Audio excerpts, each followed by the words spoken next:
ဒီတစ်ခေါက်ပုံမြင်လေးကတော့ဘေးကုံကခရီးတဲ့ည12နာရီတိ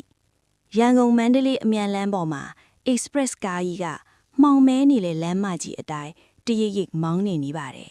။ကားထဲမှာမီးတွေမှိတ်ထားပြီးခရီးသည်တွေအားလုံးကတော့အိမ်မောကြနေကြပြီပေါ့။ကျွန်တော်နိုးရတဲ့အချိန်မှာဘေးကုံကိုကြည့်လိုက်တော့ခရီးသည်တယောက်အသက်ရောက်နေတာကိုတွေ့လိုက်ရတယ်။သူက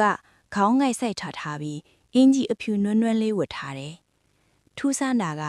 သူ့စီကနေဟောင်းနွမ်းပုတ်တိုးနေတဲ့ရနံ့တစ်ခုခက်တဲ့ရနေတာပဲ။အကိုရေတောက်မလားလို့ကျွန်တော်ကရင်ကျေးမှုအရာကမ်းလှမ်းလိုက်ပေမဲ့သူကဘာမှပြန်မပြောဘူး။ခဏနေတော့ကားကလမ်းမေးကဓာတ်တိုင်မီးရောင်အောက်ကိုဖြတ်သွားတဲ့အချိန်ပဒင်းမောင်မှန်ပေါ်မှာရောင်ပြန်ဟပ်နေတဲ့သူ့မျက်နှာကိုမြင်လိုက်ရတဲ့အခါကျွန်တော်တွေ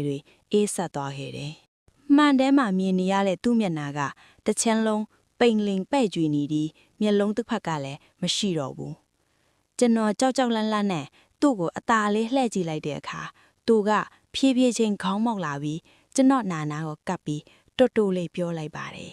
။မောင်လေးအကိုမျက်လုံးတစ်ဖက်ကားလမ်းပေါ်မှာကြံနေလေခဏလောက်စင်းကိုရှာပေးမလားအဲ့ဒီအချိန်မှာပဲကားဒရိုင်ဘာကဘရိတ်ကိုအရှင်ပြင်းပြင်းနဲ့အုပ်လိုက်လို့ကျွန်တော်လန့်လို့သွားတယ်ကြည့်လိုက်တော့ဘေးကုံမှာဘသူမှမရှိဘူးဒါပေမဲ့ကျွန်တော်ရဲ့ပခုံးပေါ်မှာတော့ရွှေနွေပေးချက်นื้อလက်ပွေရတစ်ခုထင်ကြနေခဲ့ပါတော့တယ်